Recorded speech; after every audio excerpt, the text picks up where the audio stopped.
Bishut Moray Rabotai, with the permission of Hashem, I would like to wish you, to all of you, a happy week. You know, there is a lot of things that we learn from the Torah. We learn how much you have to be careful not to talk bad language, bad talk about somebody, even about your mother-in-law. A lot of people, they think the mother-in-law, she's rubbish. No. The Torah said, you must respect your parent-in-law. And the Torah is fantastic. All what the Torah writes,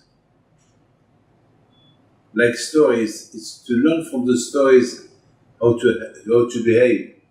Like when the Torah talk about Korah, the Torah want to mention how much Korah was a big tzaddik, and look what happened to him.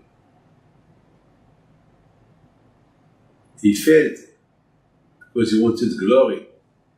And because he wanted glory, he wanted honor, so he started to talk bad language about Moshe Rabbeinu. And his end was catastrophic. So, you must be careful. The Torah tells us about, even to talk about something that Hashem created, you're not allowed. Hashem said that Eretz Israel, it's a good land.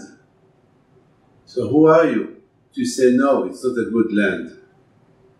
So that means indirectly talk bad about Hashem, about God. Hashem said, Eretz Tovai, the land is good. Eretz Zavat Chalav Udvash. Who are you to talk bad about Hashem?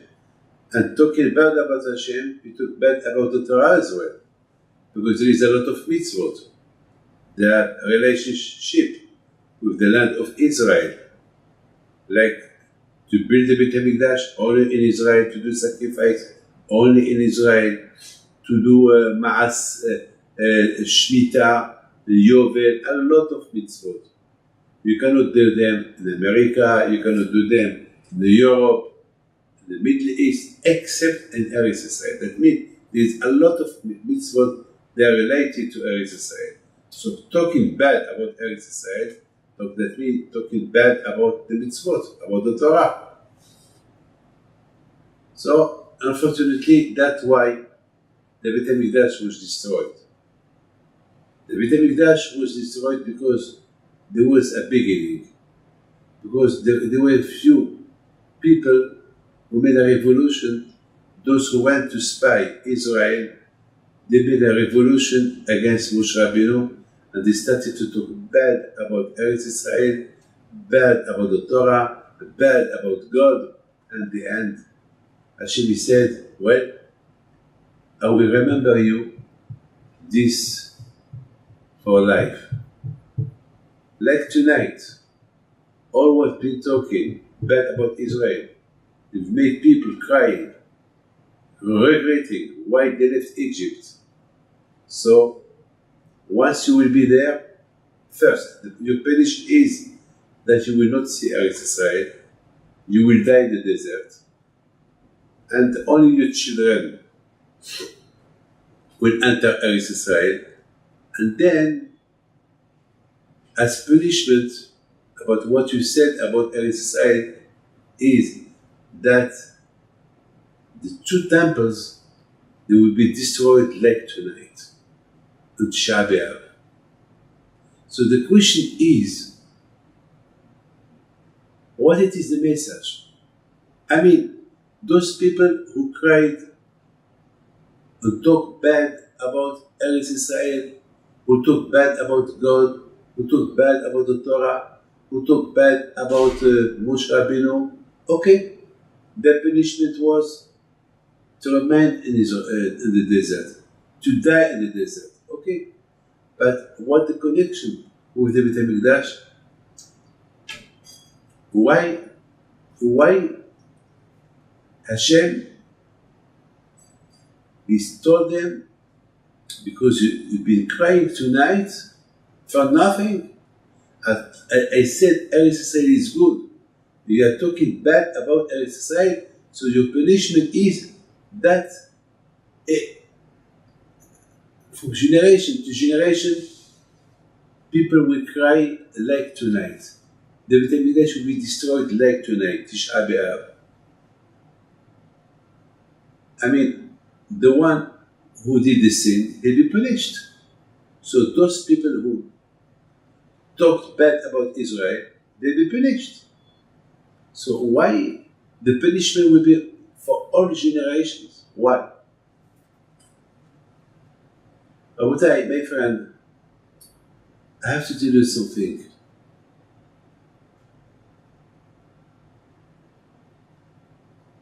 There was a big rabbi, Rabbi Hanan Wasserman, who was a big tzaddik. He was one among the students of the Chafetz Chaim, and he passed away by the Nazis. They killed him. He was a big tzaddik. And while he was in America, before the war, he went to collect money for the yeshiva in Warsaw, because he has a yeshiva in Poland. And at the time, big rabbis used to travel to America to collect money for the yeshivot in Lita. And when he was there, he gave a big shiur. And after the shiur, there was there a student. And the rabbi told him, "Did you understand my lecture?" And the student said, "Yes, I remember well your lecture." So he told him, "Can you repeat me the lecture? Or what I said?" So he told him,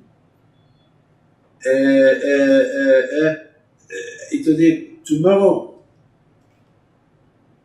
I will repeat you all the lecture." So the next day, the rabbi asked him again, "No, sir, the lecture that I said yesterday, can you repeat it me today?" So he said, I did understand all the lecture, but I can't repeat it." So the rabbi told him, to be a big man, a big rabbi, to be Gadol B'Torah, you must always repeat a lecture that you hear.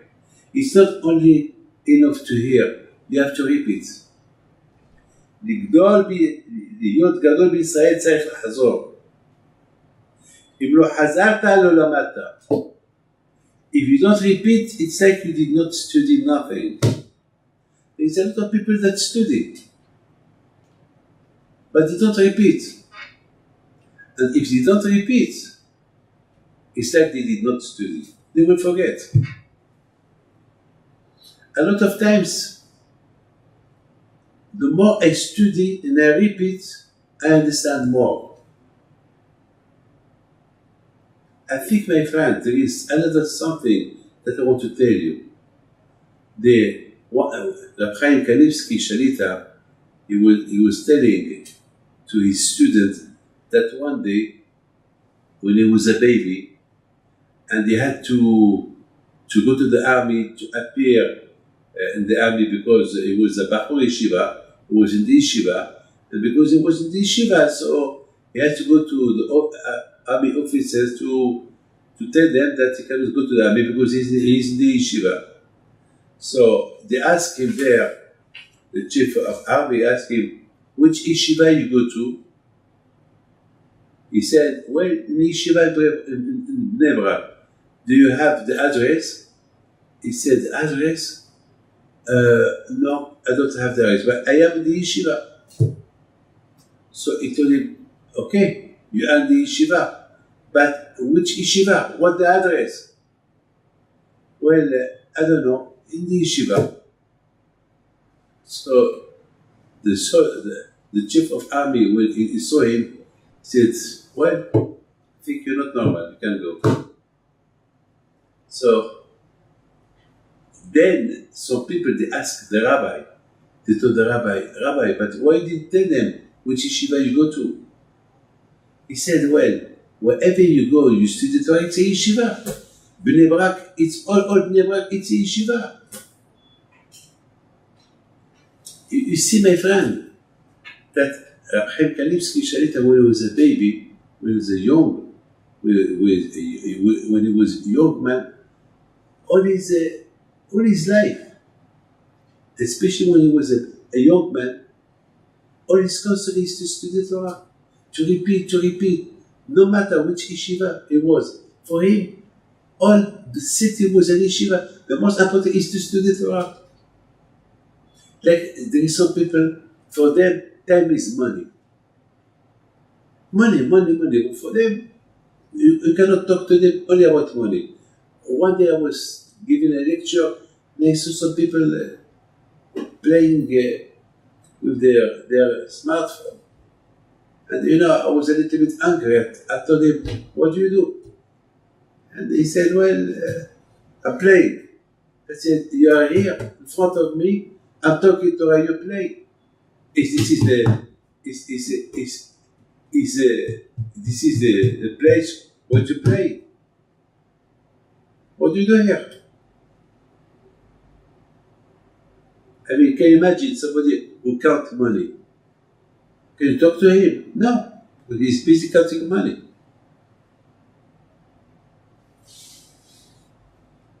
You understand, when somebody is talking, is telling something very important, you can interfere him. He's talking. For Chaim Kanievsky Shalita, he was a man of Torah. For him, no space, no empty space from Torah. The most important is to study Torah. So for him, he doesn't know the October, he has no address. All Bnei Brak is yeshiva. He doesn't know the names. He knows. The most important, what he knows is that he's there, he studies Torah, has no. He repeat. My friend, I have to tell you this. The Bnei Israel, the Jews, when they went in the desert, they were very special people. They were tzaddikim. Big tzaddikim. And the spies that Moshe Rabbeinu sent to spy Israel, kulam anashim, ksherim hayu. They were holy people, very tzaddikim people. That's what the Torah write their names, because they were very, very important. The Torah will not write names of people that they are not important. To learn from them, and because they were so much important, so the Torah write their name. They were the leaders of each tribe, like Yeshua, Ben Nun. Can you imagine? Yeshua Ben Nun, he was among them. He was the one who took over, who took the place of Moshe Rabbeinu. That we can imagine that all his 11 friends, they were like him, like Caleb ben Yefune, that he was the husband of Miriam and Neviah. There were only a lot of big tzaddikim. So that's why the Torah wrote their name.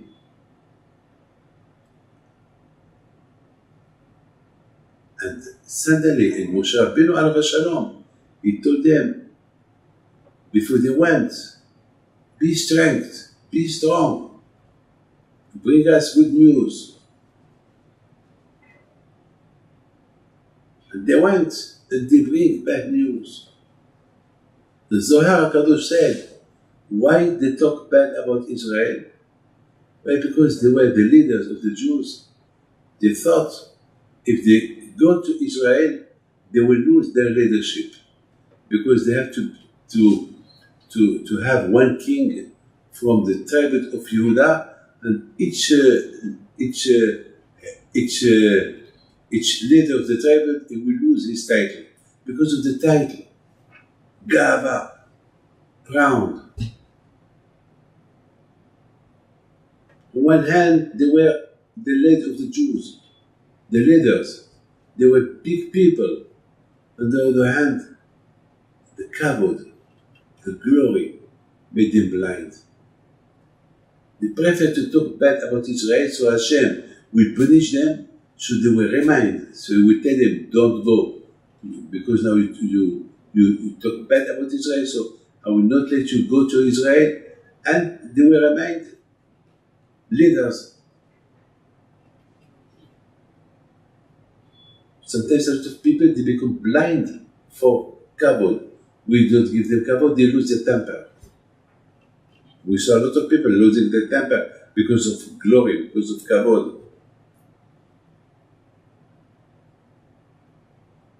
That's why, my friend, and before they went, Moshe Rabbeinu told them, "Hazak them, be strong.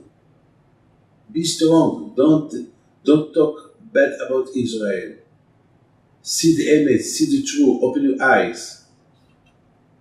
And unfortunately, they went and they came.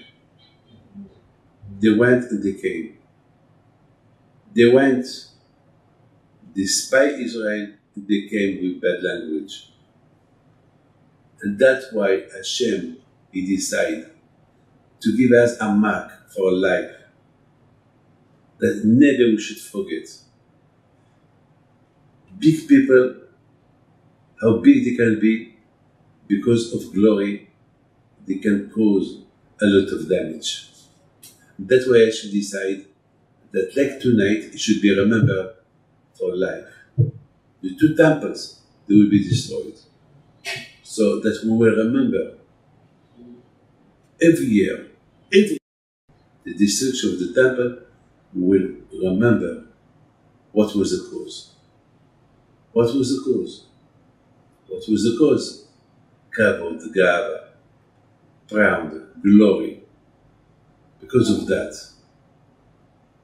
A man with Gava, when a person like glory, like to be proud, so he causes disruptions. Something that Hashem wanted that for life to remember. In the parasha of last week, we talked about Moshe Rabbeinu, that he was the most humble man in the world. The parasha of this week, Shlach Lecha, we talk about people that they were very, because of their proud, of their following, their Yetzirah to remind leaders of the Jews, and because of this, they criticize Israel. So look what they caused, disruption. Moshe Rabbeinu warned them before. He told them, "Hazak them, be strong. Don't fail in the hand of the Yetzirah. Don't fail in the hand of the Kavod. You are very important people. And because you are very important people, they will listen what you will bring them as a message. So if you talk to them good, they will follow you. And if you talk bad about Israel, they follow you, and that will be a terrible destruction." And he told them, and that moment is the time they prepare wine. Why the Torah said that the time they prepare wine? Moshe Rabbeinu wanted to warn them, hey, don't forget, be correct from the word first. Don't forget the first man, Adam. His first sin that was because Hashem told him not to eat grapefruit, not to drink wine. Don't forget. So now we're going to go to Eretz Israel. Don't bring with you sins. Don't talk bad about Israel. Remember, if we get to Eretz Israel, we will build Beit HaMikdash, we will repair the sin of Adam HaRishon that he did, that he drink wine. Hashem forgive him not, he forbidden